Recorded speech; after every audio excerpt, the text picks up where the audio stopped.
নাহমাদুহু ওয়া সাল্লি আলা রাসূলিল কারীম, আম্মা বা'দ।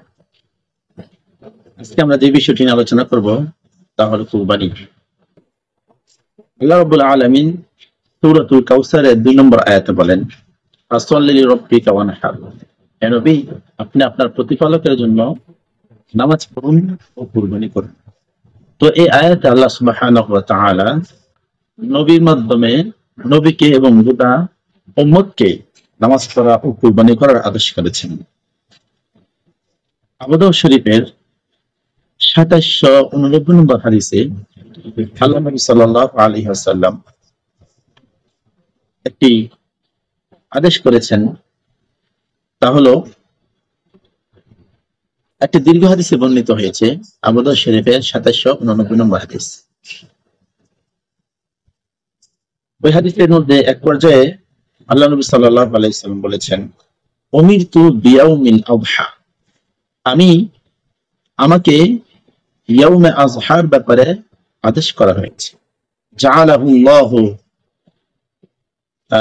ঈদান লিহাদিল উম্মাহ, আল্লাহ তাআলা এই ঈদুল আযহাকে এই উম্মতের জন্য ঈদ হিসাবে নির্ধারণ করেছেন।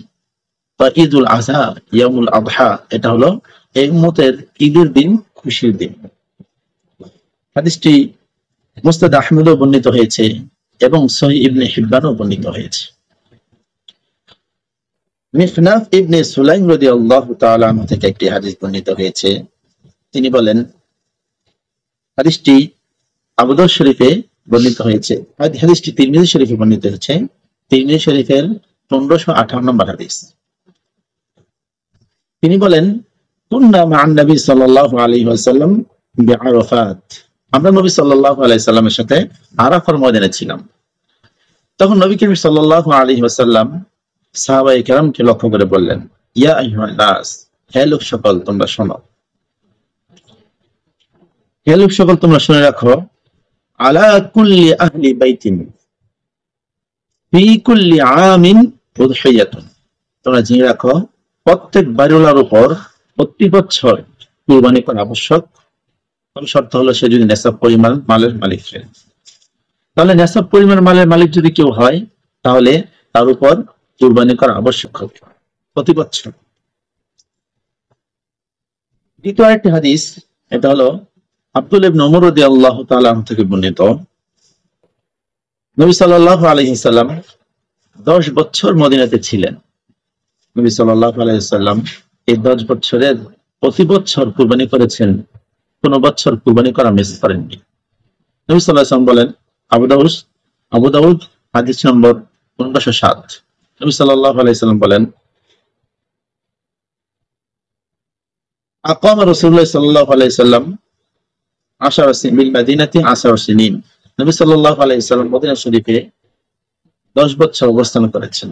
দহা কুল্লা সানাতিন ইউদহি কুল্লা সানাতিন, এই 10 বছরে প্রতি বছরই তিনি কুরবানি করেছেন, এক বছর কুরবানি মিস করেন। হাদিসটি মুসনাদ আহমদও বর্ণিত হয়েছে। তো এই জন্য আমরা যে আলোচনা করেছি, আলোচনা থেকে আমরা জানতে পারলাম যে প্রতি বছর প্রত্যেক মুসলমানের উপর যদি সে নেসাব পরিমাণ মালের মালিক হয়, যে 4টি শর্ত তার মধ্যে পাওয়া যায়, তাহলে তার উপর কুরবানি করা আবশ্যক।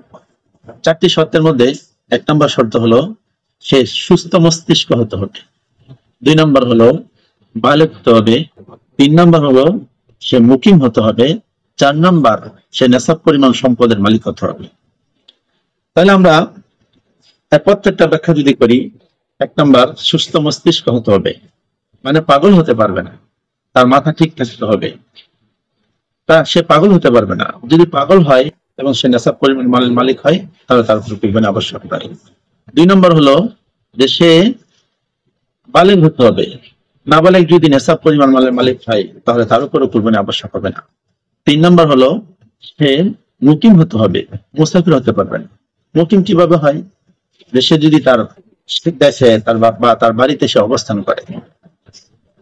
মুসাফির হয় কেউ যদি 48 মাইল সফরের নিয়তে 75 বা 78 কিলোমিটার সফরের নিয়তে ঘর থেকে বের হয়, তাহলে সে মুসাফির হিসেবে গণ্য হবে।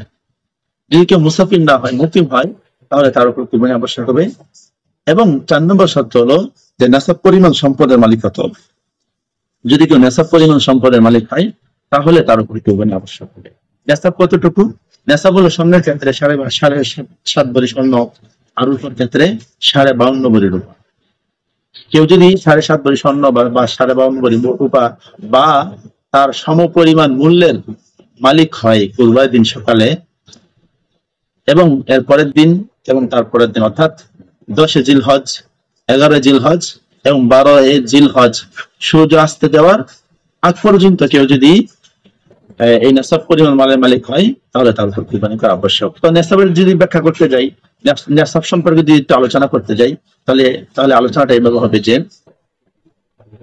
স্বর্ণের ক্ষেত্রে আমরা যেটা বললাম, রূপার ক্ষেত্রে যেটা বললাম, এখন কেউ যদি অল্প কিছু স্বর্ণ এবং অল্প কিছু রূপার মালিক হয় তো এই ক্ষেত্রে তার উপর উভয়টা মূল্য নির্ধারণ করতে হবে।